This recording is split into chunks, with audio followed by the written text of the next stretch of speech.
Hello, hello, and welcome to another episode of the Awesome in Seattle podcast. This is your host, Christian Nossum of the Awesome Nossum Group at Wilson Realty. And today I am joined by my beautiful, lovely wife, Miss Shannon Nossum. Hello, hello. I'm glad to be here. And you have a nice raspy voice because you're just getting over a cold where you lost your voice. Yeah, our kids got me sick, so I sound kind of, I don't know, different than normal, but you got it's rasp. Me. It's really me, I promise. It's not AI with a rasp. Yes. All right. So today's episode, we are talking about our personal buy box in 2026. And the reason why is because we get people that ask us this all the time. And we're also going to talk about a reason or a specific deal that we recently backed out of and why we didn't buy it and the lesson that we learned during that. So you will learn something in this episode. It's not just us talking. We're going to explain why we choose our buy box, how that can also help you figure out yours, and then talk about that deal that we backed out of. So let's get right into it, Shannon. Yeah. So we wanted to first start with what we're actually doing. What are we buying right now? Because I feel like people sometimes share like their wins afterwards, but they don't talk about often like, oh, I just bought this deal and here's why. Excuse me. So we purchased a live and flip, which is a house that we are hopefully going to move into. We remodeled it. We're going to live in it. And then we also built a DADU in the back. So this is in Northeast Seattle. And that's a deal that we bought about 8 or 9 months ago. Yeah. At this point. So why did we buy this particular house? Well, one, we really like Northeast Seattle because that's where we live. And if we're going to do a live and flip, then we want to do that in the area that we already live so our kids don't have to switch schools. Yep. So that ticked off one box. The next box was that it had a house that was the right size and in need of like some layout changes and some cosmetic updates. So ticked another box. And it ticked our third box, which was that we would want to build a ADU or DADU in the back, so detached accessory dwelling unit. And so it ticked off that box too. So that's one of the properties that we bought and that are almost done on that project. Yeah, we're now, like 98% done right now. Yeah, so that's the project that we're finishing. But as you can tell from what we just bought, we also just bought a property in Magnolia with a similar type situation. So the house... And we just closed on that 2 days ago. Yeah, we just closed on that 2 days ago. So it's a house that needs remodeling. And it's not huge structural stuff. There's some layout changes, but it's probably going to be more a lot of cosmetic layout adjustments just so it lives better. Finishing off a basement, adding additional square footage. The bedrooms are kind of funky and the bathroom's a little funky. So we're just going to like rearrange stuff, make the flow a lot better, and then finish off that unfinished square footage. Yep. And then we're also going to build a DADU in the back. So you can see kind of the similarity. The trend. The things that we like buying. And we have other things in our buy box too, but that's one of our main pillars is these type of properties. So this one's kind of interesting. Yeah, this is a fun one. We were brought this deal by another investor who doesn't typically build DADUs, but is a great house flipper and also does Airbnb. Yep. And so they brought us this deal, and it wasn't in their buy box because they don't like doing DADUs. We do. And we ended up deciding to partner with this other investor. And we didn't have to. So we easily could have just taken this on ourselves, done the flip, done the DADU, just like we normally do. In this one, we kind of felt like she brought us the deal. We like her. We trust her. We know that she is good. And so we offered to let her flip the house. We build the DADU, and then we'll kind of split the difference or the profits at the end. And again, we didn't have to let her in on this, but we chose to because it just felt right and it made sense. Well, also, I was going to say that one of the things about your buy box is what are you really, really good at? Yeah. And one of the things that we are really good at is doing the DADU part. We're good at flips, but she's better at them. Yes. She's really, really good, and we're just really good. Yeah. And the other factor on this one is, so we are going to do a custom DADU because the laws have changed and now you can build a bigger DADU. So we're going to do a more custom DADU on this one. So it's going to take about 6 months for us to design and permit that before we can break ground. So part of the benefit of partnering with this particular investor is that she's really good at Airbnb. And she has Airbnbs all over the country, but she has some in Seattle. And so what we're going to do is during those 6 months, while we're waiting for the DADU permit, we are going to Airbnb this property And then when the DADU permit comes, we're going to start construction on the DADU and then construction on the house flip, because the house flip doesn't take a year. It takes like 4 months. A few months. So we want to be able to utilize that property because it is livable. This isn't one of the ones where it's like a hoarder house and there's poop everywhere. Like it's just not the most pretty house and also has a bad layout, but it's totally fine for Airbnb. It's a clean house. It's going to be fine. So we're excited to do that. It actually has a remodeled kitchen, probably within the last 3 or 5 years or something like that. It's a very bad layout of the kitchen, but it is new cabinets. It's newer. Yeah. So that's kind of our plan with that is to Airbnb it for 6 months during peak season, which is. And FIFA is coming in. The World Cup's coming in. And so it's like, this just kind of makes a lot of sense. Let's just Airbnb it over the summer. As soon as we get the permit, we can shut down the Airbnb, start flipping the house and building the DADU both at the same time. Yeah. And typically Airbnbs are not in our buy box because it's not something we're really good at. But since we have this partner, it works. Yep. All right. So that said, we still want to take on more deals. And here's kind of what we're looking for. So the biggest thing that we like, as you probably can tell, we like DADU lots, mostly north of downtown. I'll go over areas in a minute. Second, we like flips that need more of a layout change and cosmetic improvement. We don't necessarily want to do a lot of structural or foundation things. Typically, the things that we buy are in a certain price range. Not to say we can't go outside of that. Obviously, if something's cheaper, that's always a win. But we've noticed that the things that we buy are typically between $600,000 to $1.4 million. And the reason they're in that range is because, like Christian said, a lot of those are in Northeast Seattle. So just a lot, even if it's a terrible lot, is going to be, at a minimum, an expensive lot. And so I think it's important to know not only like how much money, when you're figuring out your buy box, like, okay, so I'm going to use my own capital for this. How much money do you have? And then if you're going to use private money, meaning you're going to use other people's money for your down payment or for the monthly hard money payments, you need to figure out how much you have access to. And that kind of will determine how high a price you can actually do feasibly. Yep. And so I think that's something you need to figure out before you dig too deep into your buy box is, okay, so in reality, what kind of money do I have and can I get access to? And then you can work backwards from there to figure out a purchase price that is kind of the height of what you can do. We can do another episode maybe one day about how to figure out your budget, how hard money loans work, how all that works, how you can use private financing from other lenders, gap funding, all that stuff. Maybe that's another episode we should talk about so you can figure that out. So that's kind of our purchase price. And on the active investment side, that's kind of what we're looking for. On the more long-term rental side, what we specialize in, if you follow us, you probably already know this, but we love U-District rentals. So student housing, anything around the University of Washington, that even if it's not currently set up for that, but maybe there's some unfinished space, that's something that we love. We've taken a 2-bed, 1-bath house and turned it into a 9-bed, 3-bath house. And it's actually really nice. It sounds crazy, but it is kind of perfect. The other thing that's even better, the next step up, is if there's DADU potential and it's in the U district and can be turned into a student housing. That would be ideal. And we've done that a couple times at this point, and it works really well for us. So if you got anything in the U district, let us know. Even if you don't know for sure if it's going to work, we might actually see some potential that other people don't.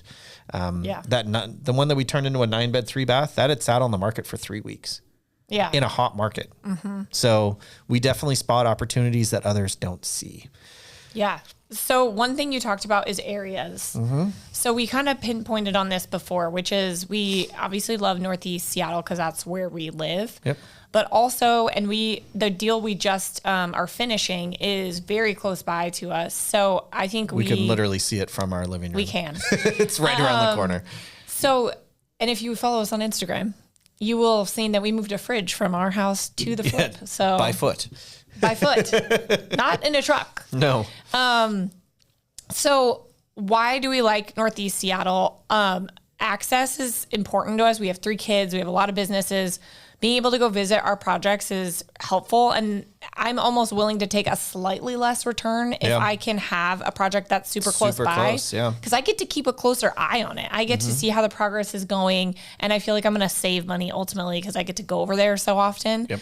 And also, the other thing, when we're doing DADU deals, our benchmark is that we want to make like $750. On like not make. Whoa. He's like, how much money are we making? Are you keeping something from me? No, you cannot make that on a DADU deal. The DADU's ARV is $750. Yeah, minimum. That's what we want the ARV of the DADU to be when it is completed. That's what I want my profit to be. It is that not. would be great. Yeah, it is not that. No. So some of the other areas that we're looking at mostly are basically anything north of downtown. So that can be, Magnolia, Queen Anne, Capitol Hill, north to the city limit of Seattle. We mostly focus on Seattle. We have looked at stuff in West Seattle and like North Beacon Hill. We did used to live on North Beacon Hill, so we know that area really well. So we're open to other areas as well, but typically that's kind of our core area, north of downtown. We do really like Magnolia. We've done multiple deals there at this point. It does seem like I don't know why, but we can spot some deals there. I think I know why. It's because Magnolia, the DADU market's pretty solid. So DADU markets are interesting because if it's too nice of a neighborhood, like Laurelhurst, for instance, you don't want to do a DADU deal in Laurelhurst. That doesn't make sense. You couldn't anyway because they have their own HOA that doesn't allow it. But there's certain neighborhoods that are just so expensive as family homes that it doesn't make sense to do it there. And then Magnolia is kind of that sweet spot where like the DADUs can sell for a lot and it is a nice neighborhood that like really does have high prices, but they also have a lot of alleys. Yeah. And that's why Beacon Hill has a lot of alleys and Magnolia has a lot of alleys. It's those areas that have lots of alleys that make access a lot feasible. Better. Yeah. The issue with both of those, North Beacon Hill and Magnolia, is there are a lot of hills. The one that we just closed on in Magnolia is on a slope. Thankfully, it's not a steep slope, and we'll talk about that in a second too. But that slope actually can benefit you when you are building, when you have a square footage limit of 1,200 square feet, which that's what the DADU limit now in Seattle is.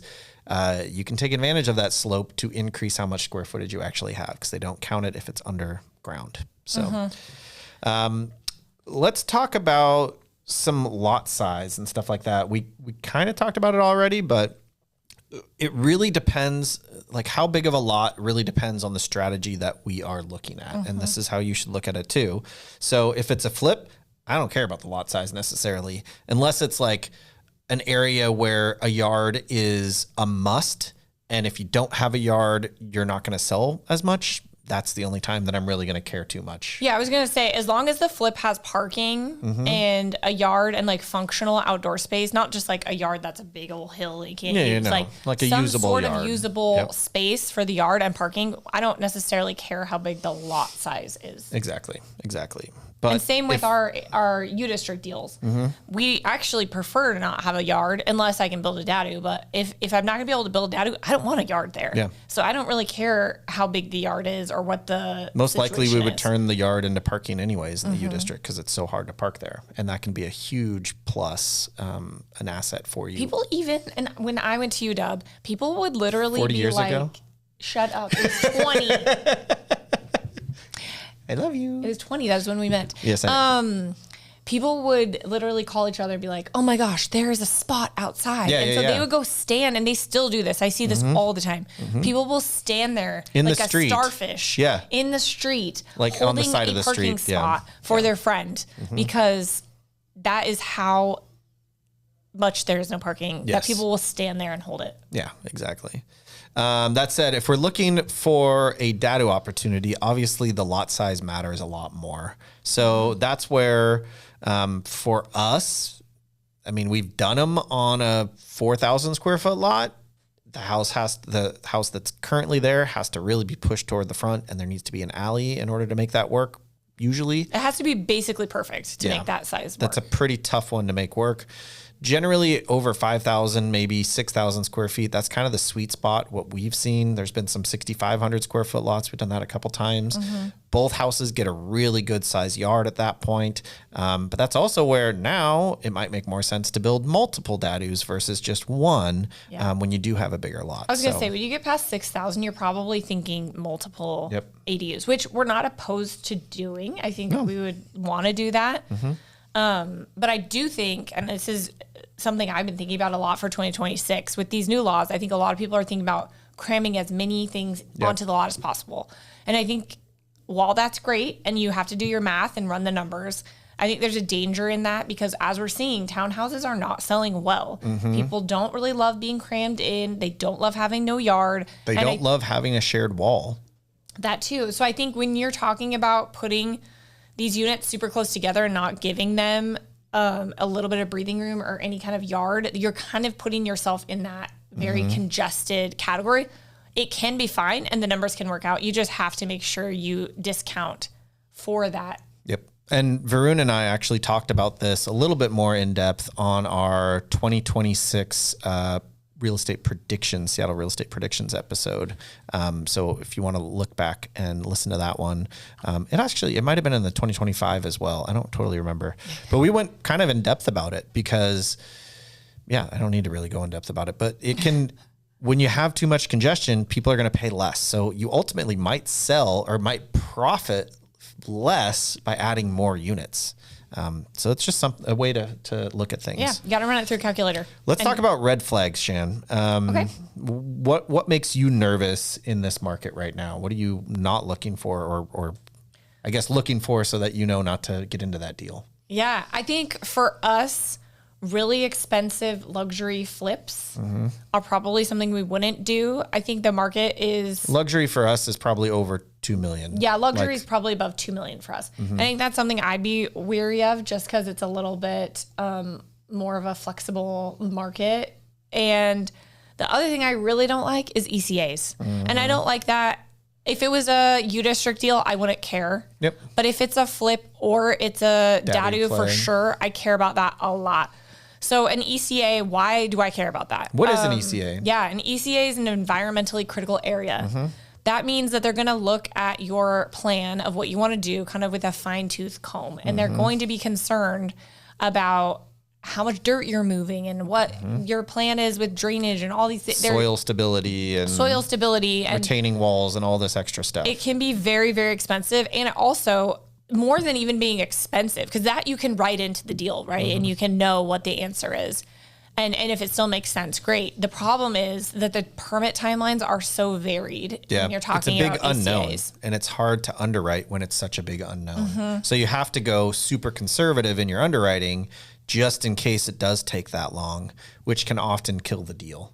Yeah, absolutely. And so we have built a DADU on an ECA, I'll say that. And that was in a unique scenario, which I would do this again if it was this scenario, which is that we bought a property that was a long-term hold in the U District.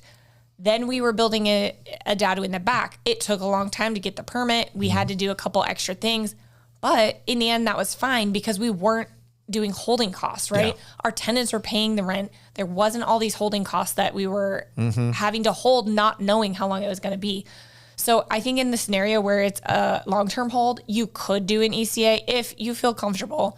I think when you're in the scenario where you're trying to get these things in and out as fast as possible, it is a risk. Yes. The other things that I am looking at for this year is negatives, right? So I think anything with like really big negative impacts is hard.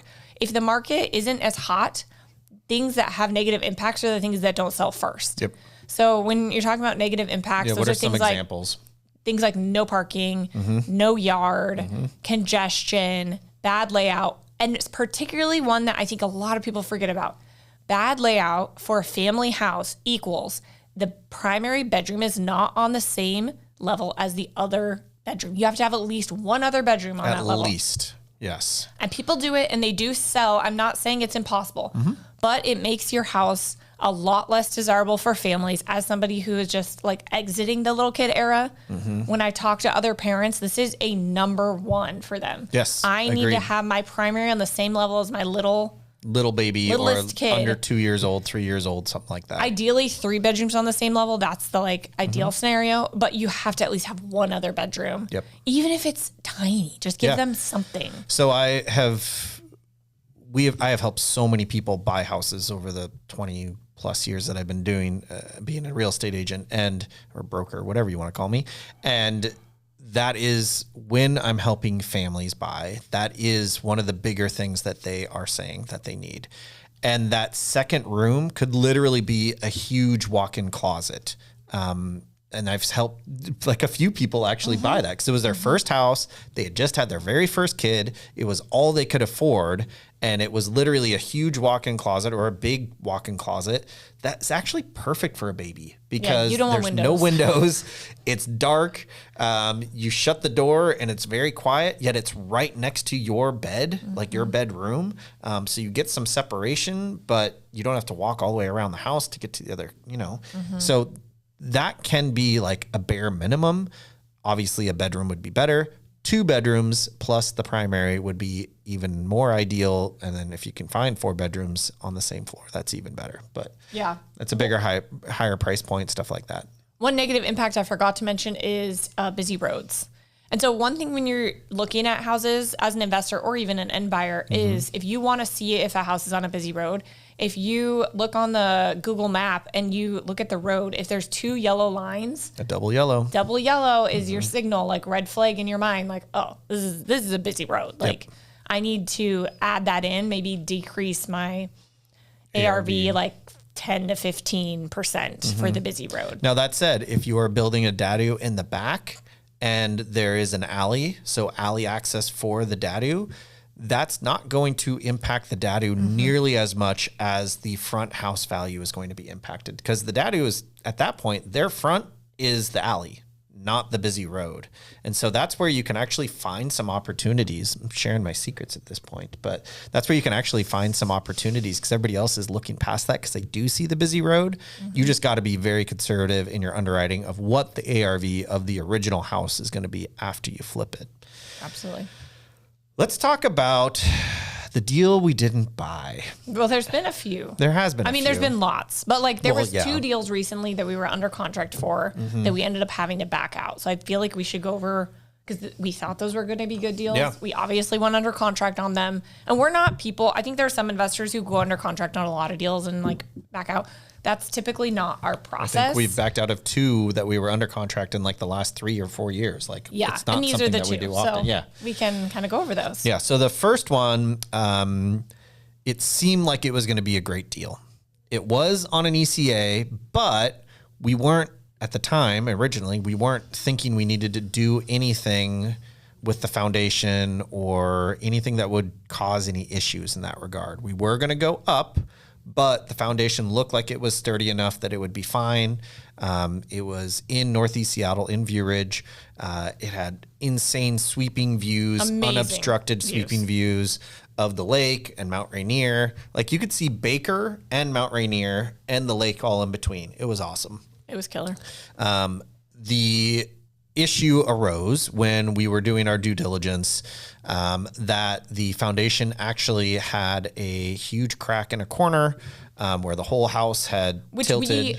When we walked it, couldn't see. We originally walked the house, and there was still a tenant in there, and they had stuff piled to the ceiling, basically. To the ceiling, so we couldn't see that at all until they moved out, and then we were able to have somebody inspect and take a look at that. Yep, and that's when we noticed that. So then we were like, ooh, that's not good. So then we had somebody come out who looked at that and said, oh, you're going to need pin piles. So then we went deeper into that, found out that at the end of the day, we were going to need to spend about $225,000 for pin piles just to shore up the foundation. They had to be super deep. They were like crazy pin piles. I've never even heard a bid for that deep. And we had asked numerous people. It wasn't just one person. I think we got 3 different opinions on this. Yep. And they all said basically the same thing. So that killed that deal. We really wanted to do that deal because, again, it's in View Ridge, our neighborhood where we live. We have friends that live on that street. Like, it would have been cool to do, and like, it would have been fun. Also, the view is just killer. Like, you never. Also, I think you can base your ARV with a view, like you can guess it, but there are times when you get a bump that is unexpected because that view really captures someone. Exactly. So we were, we could have gotten some nice bump there on that view, but ultimately when we put it in the calculator with that high of nobody's like, wow, beautiful foundation, I think I'll pay more. Exactly. No. So we looked at it and we're like, no, this is not mathing anymore. We went back to the seller. We told them what we found out. Yeah. And we said, hey, here's our math. And they were like, no, that's not acceptable to us, this new price. So we unfortunately had to leave the deal. Funny thing, they came back to us 3 or 4 months later at a much lower price. Yeah, still too high to do the deal. Still too high for us, but a much lower price. And we still were like, no, we can't because we know what the numbers are going to be. It's been probably 2 months since that. I don't know if they ever actually sold. Well, we'll find out. We'll Maybe keep we'll still do this deal. I know, guys. exactly. If we can get it at the right price. We could have got our permits by now had we. Well, we wanted a long close, remember? Yeah. And we're like, we don't want to close until we have the permits because of the ECA, which they were like, oh, I don't know. And now it's been so long. We're like, we totally could have done this. Yeah. It would have helped. Yep. Not fixed all the problems, but we could have maybe got there. Yep. So. All right. Why don't you talk about the other deal we didn't do? Yeah. So the other deal we didn't do, a deal was brought to us off market by another agent, which we do this all the time. Agents bring us deals. We buy them from them. So even though I'm an agent, I'm still happy to pay an agent that brings us a deal. I'm not going to cut anybody out or anything like that. Like I want to take care of you. You bring me a deal, I'm going to make you happy. So yeah. And we've done list backs, co-list backs. So, all sorts of different depends things. On the type of deal and the scenario. Always make sure that agent gets paid. So in this scenario, they brought us this deal and it was a development play. So it had a house, but we thought we could put 1 or maybe 2 DADUs on this lot. It was a great lot, it had access, it was on an alley. The house was good. I feel like it had a garage in the front. That's always helpful. There was all these things that were tick, tick, tick, right? No ECA. Everything was good. Except there was a tree. One tree. That was just placed perfectly wrong, basically. It was right in the middle of where you would want to put the DADU or DADUs. It was literally smack dab in the middle of the backyard. So Who plants a tree there? Also, I have a question about that. It was like, I would like a tree right in the middle of my yard. It might not have been planted. It might have just been there already, and then the house was built. Yeah, that's true. I'm like, why would you do that? Put it on the side. Put it, whatever. Yeah. So we really wanted to buy. We thought the tree was actually in poor condition because it had the tree had actually split down the middle, and there were now 2 trunks going up, and it looked like it was rotted. The seller swore it was rotted. The agent swore it was rotted. So we had a tree person or an arborist out. They said, no, it's in fine shape. Then we found another one to come out. We spent, I don't know, $1,200 or lots something like that. of money on these arborists. $1,600. Yeah. I don't remember what we spent on it. I think, but they came out and then they were like, okay, let's test the tree. So there was some kind of test they could do. Tested the roots to see if it had a disease and all this other stuff. So anyways, at the end of the day, the tree was fine, and the city wouldn't allow us to get rid of it because it was in fine shape. And we're not going to take down a tree that's fine because, 1, you're not allowed, but 2, it just wouldn't make sense. So yeah, so we were sad because we were really excited about that deal, but sometimes nature says no. Yeah. Yep. Okay, so the next thing we want to talk about is that, I guess we kind of alluded to this already, but we will take a deal from literally anyone. So we've bought deals that friends have told us about, like their neighbor around the corner wanted to sell and they didn't want to come on the market because they were getting divorced and they didn't really want it to be public. And so we ended up buying that. We have bought deals like the one we just closed on. Again, another agent brought it to us. Actually, the investor brought it to us, but it was brought to them by an agent who was a buyer's agent, not the listing agent. So there were 2 other agents already involved. I don't care. Like, if the deal makes sense, it makes sense. Yeah, we're going to buy it anyway. Exactly. Yeah. So, and I know a lot of agents that are investors won't do that, which, I mean, whatever. It works for us. So, I was going to say one thing that I think is really important. If you're an investor, and we can say this as like Christian's an agent, we have a team of agents, we work with investors. Please, if you're an investor, do not sign a BBSA, buyer brokerage services agreement, with an agent that is exclusive in general. Now, if you have to sign one, which we do all the time, the house that we just talked about that we bought from an agent, they asked us to sign one for that property, which we did because that's just the property. Yep. But I think I see a lot of investors signing these. There are some investor agents that require you to sign this to work with them. And I think it really inhibits your growth and your ability to take deals from anyone. Yeah. And it's not typical for an investor to do these agreements. I mean, don't you agree that it kind of It's not in stunts your growth? best interest to sign an exclusive buyer brokerage services agreement with any agent if you are an investor. If you're a home buyer, like a regular old home buyer, it's a totally different deal. Absolutely. But if you're an investor, you need to do non-exclusive. That's the best way to go because you want to be able to buy a deal from anyone that brings it to you. Don't limit yourself because you're going to limit yourself in the number of deals you can potentially buy. Yeah. And I think that's a good distinction versus a traditional buyer. Traditional buyer that they is should looking, be signing they should be signing an exclusive because you want to know that that agent is looking out just for you and you have that one-on-one relationship. That's a totally different deal though. Yep. So we'll buy deals from other agents. We'll buy them from other investors. We partner with other investors. We JV with people. We have gotten wholesalers. Yeah, we have. We've partnered on lots of deals. We've partnered where people just provided the funds and we did the work. Like it really just depends on the situation and the amount of profit and we're kind of open to anything. So if you have anything that you think might work for us, don't hesitate to bring it to us. We would love to look at it. If it works, great. We'll make sure you're taken care of. And if it doesn't work, no big deal. So yeah. And just a little summary, if you're an investor and you want to do your buy box, some of the things you need to consider: how much cash do you have? How much cash can you get access to? Figure out what that budget is. Figure out what your niche is. What are you good at? And so that's why we talked about what the things that we do.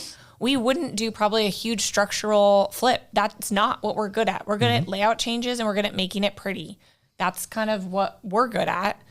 And then we are good at the DADUs and we're good at the U district properties. But if you're good at multifamily value add, or you need to know the things that your construction team is good at. And maybe it's really big houses, or maybe it's smaller houses or medium houses. Maybe it's cosmetic or really big structural stuff. And so when you know what you're good at, you can make your buy box based on your money, based on what you're good at, and based on your timelines that you're comfortable with. Maybe you don't want to have a flip that goes for a year. Yeah. Like a lot of our deals do, because development takes a long time. And maybe you're more comfortable with a shorter timeline. And so you need to develop your buy box for 2026. I think the big takeaways are negative impacts are huge. Pay attention to those and make sure you're not buying anything with negative impacts. The market is, I would say a little bit unpredictable at the moment, I think. So you might want to add in a little bit more hold time. You might want to add in a little bit more contingency than you normally would. And be a little more conservative on your ARV because you don't know what this market is bringing. Sometimes we're seeing multiple offers on places that are for sale right now. Other times places are sitting for 3 months. So it just depends on the specific deal. So all that said, if you have a deal that you think we might be an interested buyer for, please reach out, bring it to us. You can text me the deal. I will give you my number right now. It is 206-949-3048. That is my cell. Just text me your deals. I would love to review it. I think that's it for this episode of the Awesome in Seattle podcast. Thank you so much for listening. And I hope you learned a lot. I'm sure you did. Stay tuned for our next podcast coming out soon. See ya. Bye. Bye.